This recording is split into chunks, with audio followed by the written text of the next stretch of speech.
ఓం శ్రీమాత్రే నమః. నమస్తే అండి. ఎలా ఉన్నారండి? అంతా బాగున్నారా? అందరికీ గుడ్ మార్నింగ్. ఈరోజైతే మా వారు పుట్టగొడుగులు తీసుకొచ్చారండి. నేనైతే ఇలా చేస్తాను. ఎలా చేస్తాను అనుకుంటున్నారు కదా, చూసేయండి. మరి నేను చేసే విధానం తెలిస్తే ఇలా కూడా చేసేసుకోవచ్చు. అయితే చికెను మటన్ ఇష్టపడతారు కదా, అంతకన్నా ఇది బాగుంటుంది. మరి చక్కగా ఉల్లిపాయ, ఒక 4 ఉల్లిపాయలు ఈ సైజ్ అండి, చిన్న ముక్కలు కట్ చేసుకున్నాను. మరి అలాగే ఒక అరడజన్ పచ్చిమిర్చి కట్ చేసుకున్నాను. తగినంత నూనె వేసేనా, ఇదిగో చక్కగా ఇంత బాగా వేగినాయి. ఇంకా ఒక 2 నిమిషాలు వేగాలి. మనం ఎప్పుడు కూడా ఇలా గ్రేవీగా ఇగురు కూర అంటారు, ఈ పులిపోయిన కూర, అది ఇగురమాట అండి ఇది. అయితే ఇలా గ్రేవీకి ఉండాలి, మనకు బాగోవాలి, చూడటానికి బాగుంటే తినడానికి బాగుంటుంది, అది మనందరికీ తెలిసిందే కదా.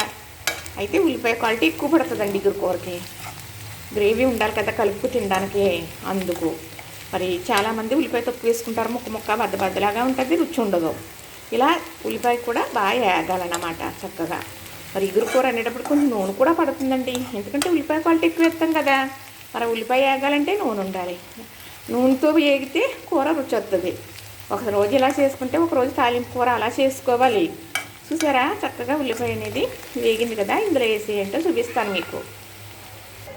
ఇవిగోనండి పుట్టగొడుగులు. చక్కగా నీళ్ళు మరిగేటప్పుడు కొంచెం ఉప్పు వేసాను, ఉప్పేసి ఇవి కూడా వేసేసి 2 పొంగులు రానిచ్చి కట్టేసాను. కట్టేసిన తర్వాత వడబొట్లో వేసేసాను. పైన మళ్ళీ చన్నీళ్ళు ఇప్పేసానండి. ఇవి 2 ముక్కల కింద కట్ చేయొచ్చు, లేదు ఇలాగ కూడా వేసేసుకోవచ్చు. ఇలా వేసేటివే నాకు ఇష్టం అండి. చక్కగా ఒకసారి మాత్రం 7 నీళ్ళలో ఇలాగా పొంగించటం మరి పుట్టగొడుగులు చేయవలసిందే.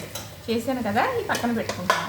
ఇప్పుడు ఉల్లిపాయ పచ్చిమిర్చి వేగింది కదా, ఇందులో చక్కగా అల్లం, వెల్లుల్లి, ధనియాలు, జీలకర్ర, నూరుకున్న మసాలా ముద్ద లాగా మిక్సీలో చేసానండి. నూరుకున్నలాగా చేశాను. చేసే విధానం కూడా వీడియో పెట్టాను, చూడండి.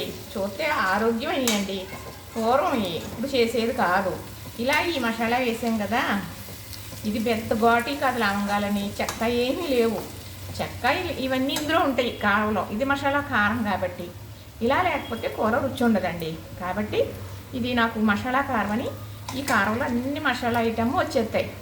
అది ఎలాగంటే ఈ కారం రెడీ చేయటం అనేది వీడియో ఉంటుంది, అవసరం అనుకుంటే చూడండి. చక్కగా పసుపు, ఉప్పు, ఇది కారం, ఇదిలాగా ఏగుతూ ఉంటుందిగా కాస్త కరివేపాకు తీసేసుకుని వేసేసుకుందామండి. ఎందుకంటే కూరకి కరివేపాకే కదండి. తర్వాత కొత్తిమీర కూడా వేసుకుంటాం.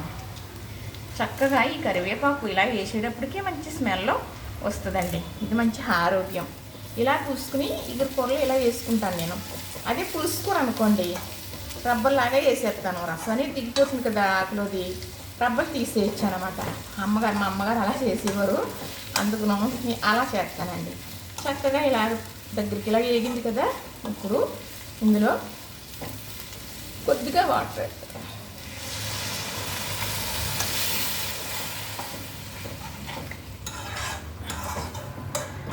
ఇందులో కొత్తిమీర కూడా కట్ చేసి వేసేస్తాను. ఇదిగోనండి కొత్తిమీర. చక్కగా నేను కొత్తిమీర కరివేపాకు బాగా ఎక్కువ వేసుకుంటానండి, అలవాటు. దీనికి రుచి ఉంటుంది, మంచి ఆరోగ్యం కూడా కదా. కరివేపాకు కాడ చక్కగా ఇలా గుడుతుంది కదా. ఇప్పుడు ఈ పుట్టగొడుగులు వేసేసుకుందాం. ఇది చాలా బాగుంటుందండి కూర, అంతే ఆరోగ్యం కూడా, కాదంటారా? అయితే కూర రుచి చాలా బాగుంటుంది. ఆరోగ్య బెనిఫిట్లు ఎన్ని ఉన్నాయో మీరు ఎవరైనా చెప్పండి. చాలా మంచిదని చెప్పడం తెలుసు నాకు. అయితే రుచి అయితే చాలా బాగుంటుందండి. చక్కగా ఇప్పుడు కొంచెం వాటర్ వేస్తున్నాను, ఈ వాటర్తో ఉడికిపోతుంది. ఇంతేనండి.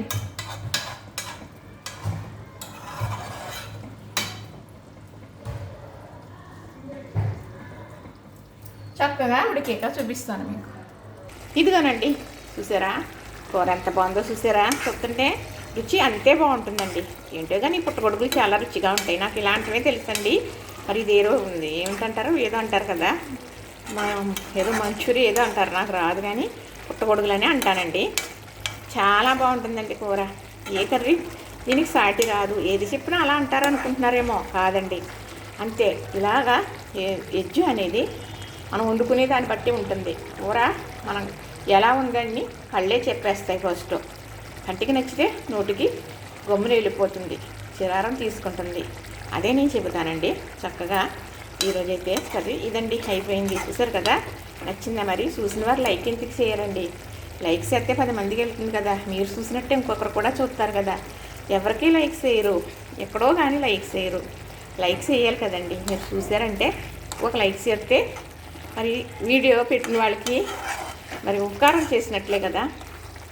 తప్పకుండా లైక్ అని చేయరు. మరి లైక్ చేయండి, షేర్ చేయండి, సబ్స్క్రైబ్ కూడా చేసేయండి.